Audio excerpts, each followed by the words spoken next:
So it's no shocker that Smite matchmaking sucks ass, we all know that. This isn't going to be a rant about how shit it is and how Hi-Rez need to fix it. There's already a ton of that on YouTube and I don't feel the need to add to it. This is more of a look behind the scenes at why it is and how it is.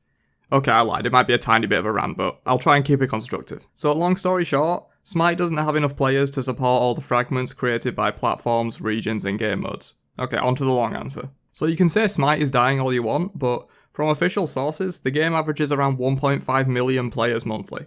So you would think that with so many people playing the game, matchmaking will have a large pool to choose from and it shouldn't be this bad, right? Wrong. People blame the matchmaking and Hi-Rez for not fixing it when primarily the matchmaking algorithm isn't the problem. Granted, it is very outdated and will probably be contributing to the problem quite a bit, but it's not the main reason why games like these will happen on a daily basis. And while Hi-Rez are working to improve the technical issues with matchmaking, there's only so far that can get you. The main reason, as you've probably gathered by now, is player-based fragmentation. So I want you to think back to 2013 Smite. The game was young, there wasn't too much content yet, Arena and Joust had just recently been added on top of the mainstay game modes of Conquest and Assault. The player base was a fraction of what it is today, yet the matchmaking was better, or at least it felt better. Some of that will be rose-tinted glasses, and some of that might be that it was just I was so bad at the game that I didn't know what a bad match felt like, but a lot of it is down to other reasons. So in 2013, the game had one platform, being PC, only 2 regional servers, NA and EU, and only 4 main game modes along with the match of the day.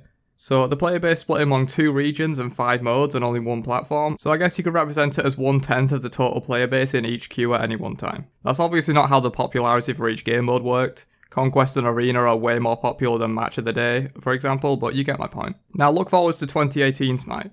The game has a much larger player base, but is on 3 separate platforms, Xbox, PS4 and PC, with 0 crossplay even among the consoles. It's also split among a large amount of different regional servers, and then split again among more than 10 different game queues. This divides the player base into thirds already just by PC, Xbox and PS4, then further by region, and then by another 10 for each game mode. So even with a substantially larger player base, the actual pool of players spread across all these different scenarios is very small. Not to mention that in Conquest, for example, the average game might be around 25 minutes, so not everyone is always in a queue. It's probably more like you queue for 5 minutes and then spend 25 minutes in a game, so even of the people who play a certain game mode, only a small percentage of them are even in a queue at any one time. This is also why you run into the same people often after a game finishes and you re-queue. A majority of the rest of the players are still in a game and obviously aren't available for matchmaking, so it just throws together the closest players that are queuing at that time, which will often result in meeting with people you played last game. So if you said Smite had 20,000 players on at one time, for example, splitting that across 3 platforms, a bunch of regions and 10 game modes with a lot of players already in game, you probably only end up with like 100 people queuing for a specific scenario at one time, such as Conquest on NA servers on PC, for example. Whereas if we look at another MOBA for reference, League of Legends, while yes, its total player base is much larger than Smite's, it's not on consoles and pretty much just everyone plays 2 or 3 game modes, being Summoner's Rift, Ranked Summoner's Rift and ARAM. Summoner's Rift being Conquest and ARAM being Assault.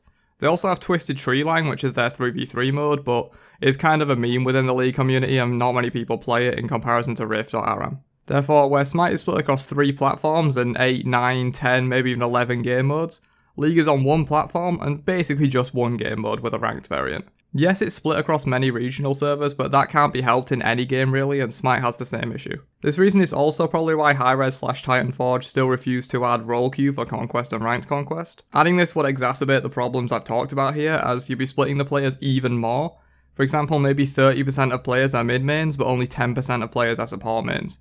You end up with games being limited by how many people queue for support. Though adding a system like League has it, where it forces you to fill every now and then to try and keep queues down, would probably work just fine. Now obviously I'm not saying this is the only cause of bad games. Clearly there are improvements to be made within the matchmaking algorithm that aren't related to player-based fragmentation. I've seen at least some tangible improvement with the new timed queue system, since it minimises the risk of players being in-game at different times and tries to get as large a pool as possible of players for the matchmaking by making them wait slightly longer on average. Rather than giving them a game for 2 minutes, they'll make everyone wait 4, and more people will flood into the same queue, thus making the matchmaking easier. So the next time you get a terrible match, try and think about the reasons why that match was so bad, and include that information in any complaints or tickets you send to Hi-Rez instead of just taking to Reddit to vent your frustrations. Did you queue late at night? Are you on a low population regional server?